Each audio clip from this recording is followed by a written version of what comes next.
तुम्हाला तुमचा टॅक्स नक्की कॅल्क्युलेट कसा होतो हे माहिती आहे का? आपण सगळ्यांकडून ऐकलंय की 12,75,000 रुपयांपर्यंत एकही रुपया टॅक्स भरावा लागणार नाही. पण मग जर न्यू टॅक्स रेजिम बघितली तर त्यामध्ये 12 लाखांपर्यंत 5 आणि 10% हे टॅक्स रेट काय आहेत हे समजून घेण्यासाठी व्हिडिओ शेवटपर्यंत बघा. यासाठी आपल्याला या 3 कन्सेप्ट समजून घ्यायला हव्यात. पहिली आहे स्टँडर्ड डिडक्शनची.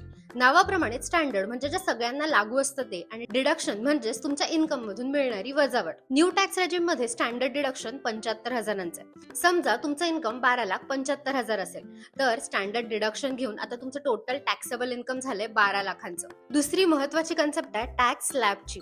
हे टॅक्स स्लॅब एखाद्या पायरीप्रमाणे काम करतात. न्यू टॅक्स रेजिम मध्ये प्रत्येक पायरी 4 लाखाची आहे. आता आपल्या उदाहरणामध्ये पहिल्या पायरीवर म्हणजे 4 लाखांपर्यंत एकही रुपया टॅक्स नाहीये.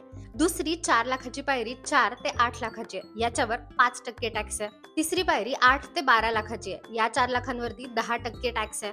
या कॅल्क्युलेशन नुसार आता टॅक्स आलाय 60,000चा. पण आपण तर ऐकलंय की एकही रुपया टॅक्स भरायचा नाहीये. इथेच आपली पुढची कन्सेप्ट येते, ती म्हणजे रिबेट. रिबेटला सध्या आपण डिस्काउंट असं म्हणू शकतो. इन्कम टॅक्स ऍक्ट मधला सेक्शन 87A असं म्हणतो की जर तुमचं टोटल टॅक्सेबल इन्कम हे 12 लाख किंवा त्यापेक्षा कमी असेल तर आम्ही तुम्हाला 60,000 रुपयांपर्यंतचा रिबेट देतो, म्हणजेच डिस्काउंट देतो. सेक्शन 87A चा रिबेट लावल्यामुळेच आपल्या उदाहरणामध्ये आता टॅक्स लायबिलिटी 0 झाली आहे. आता तुम्हाला कळलं 12,75,000वरती एकही रुपया टॅक्स का भरावा लागत नाही ते. व्हिडिओ आवडला असेल तर लाईक करा आणि अशाच फायनान्स अपडेटसाठी चॅनलला फॉलो करा.